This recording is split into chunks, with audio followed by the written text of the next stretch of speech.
Well, hello guys, it is that time once again for another edition of Odds and Ends, where we do some really weird news stories from all over the world, and well, I guess they don't call it Odds and Ends for a reason, you know? Yes, I apologize for it being late, but I've been kind of lazy, and work's been really killing me since I've been back, and among other stuff, so that is my excuse. I know it's probably lame, but I have my source right here. I'm sure you guys are probably anxious to hear this, so without further ado, let's get going. Our first story comes out of England, where a British teenager's one-man protest against Kentucky Fried Chicken is ending after the 16-year-old says he was punched, tackled, and pelted with food while dressed like a giant chicken. Ollie Tyler of Westwood told The Sun newspaper he is a vegetarian and decided to protest outside a KFC restaurant in Trowbridge, England, after hearing alleged allegations of inhumane treatment of animals at processing plants used by the fast food eatery. Tyler spent more than $960 on a 7-foot-tall chicken suit and stood outside the chicken joint shortly before Christmas with a sign asking customers to, quote, boycott KFC cruelty. Tyler says people weren't exactly swift to join his cause. Quote, people threw sauce and chicken wings at me as well as chicken nuggets. When I left, the ground was covered in them, said Tyler. Quote, one guy punched me in the head. It didn't hurt, but I was really shocked. 20 minutes later, 2 guys got out of their car and rugby tackled me to the ground. I have no idea why they did it. The teenage activist says he's done protesting KFC and is now working for Green Space's Save the Arctic campaign. Okay, dude, so let's break this down. Vegetarian. Keep it to yourself. Don't spew that crap on others. That's why you got punched in the head, you got sauce and chicken wings and chicken nuggets thrown at you, and then also you got rugby tackled to the ground, which I'm surprised the cops didn't show up and say that was domestic violence. Or just violence in general. But it's not considered violence by law unless being threatened and whatnot, so I'm just surprised that they didn't get charged with stuff like that. So yeah, keep it to yourself. And why did you spend so much money on a chicken suit boycotting KFC when we all know that it's not going to stop us? And plus, I haven't even eaten at KFC for years now, so because I cut out all the fast food in my diet, that's why. But anyways, we're moving on to our next story, which comes out of Brazil, where prison guards in Arapiraca City in Alagoas State arrested a cat attempting to smuggle contraband goods into the prison. The cat was apprehended on December 31st, crossing the main prison gate while carrying drill bits, saw blades, earphones, a cell phone, and a SIM card and a battery charger. Excuse me. The items were taped to the cat's body. Officials say the items could have been used to break out of the jail to communicate with people on the outside. A police spokesperson told the Estado de São Paulo newspaper, quote, it will be hard to discover who was responsible since the cat does not speak. The fuzzy felon was handed over to the local animal control. You really think that duct taping drill bits, saw blades, earphones, a cell phone, a SIM card, and a battery charger to a cat is really going to help you escape from prison? Whoever decided this plan would work? Yeah, it didn't, because it's too obvious with a cat walking around with stuff duct taped to its body. And I feel sorry for the cat because the cat had duct tape all over it and trying to remove the tape without actually ripping off its hair. Poor kitty.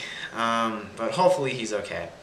But to the person who decided to come up with this scheme, you are stupid. Don't use a cat.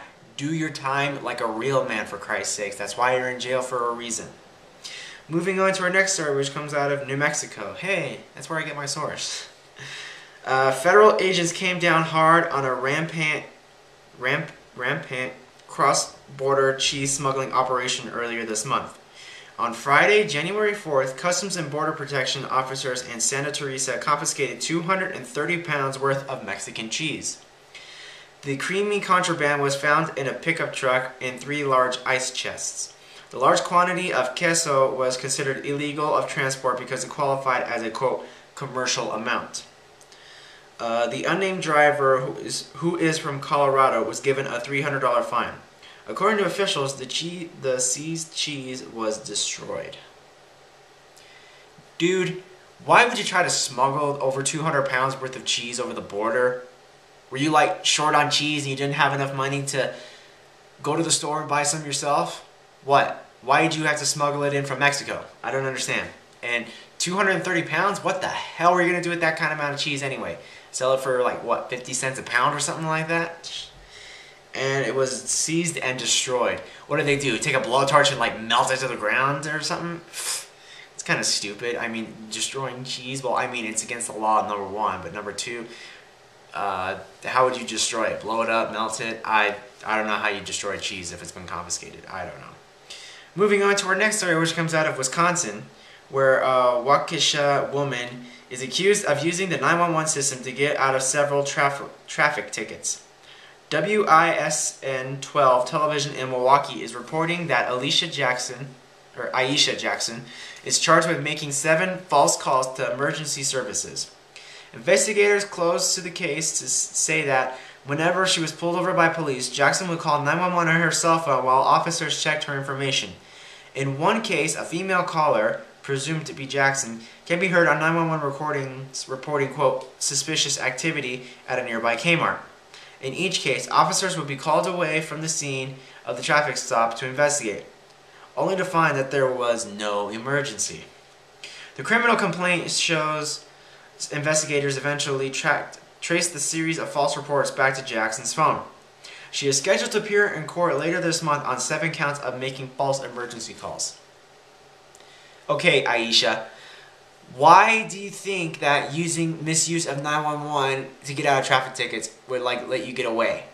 Obviously, you did something. You broke the law. You comply with the law. You don't make false 911 calls to get out of it, because look what happened. You ended up in court and you're probably going to go to jail because you've made 7. That's 7.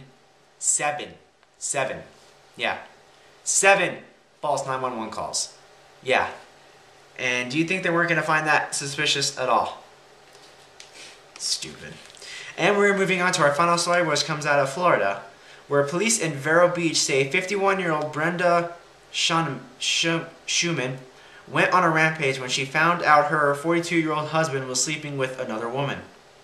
According to tcpalm.com, Schumann stormed into the bedroom of her Vero Beach home at about 2:30 a.m. on December 21st, carrying a rifle and threatening to kill both her husband and his lover. After her husband managed to get the gun away from her, Schumann allegedly urinated on the carpet outside the master bedroom and defecated on the kitchen floor. Quote, "I found him in bed with a naked chick. What was I supposed to do?" she later told an Indian River County deputy, according to the sheriff's report. After pooping her disapproval, Schumann found a second rifle and began shooting up Christmas decorations inside the house. She was arrested on charges of aggravated assault, domestic violence, battery, and resisting arrest without violence. Schumann's husband told investigators the couple are in the process of getting a divorce and have been separated for months. Okay, Brenda Schumann, you are stupid. If you and your husband were getting a divorce and you guys have been separated and haven't seen each other for months, why, excuse me, why do you come home 2:30 in the morning to find him sleeping with another woman? Obviously, you guys aren't together, so you threw a conniption fit, you found a rifle, and you were threatening to blow him and his lover away. And then what do? Urinate on the master bedroom rug and then take a shit on the kitchen floor. Okay.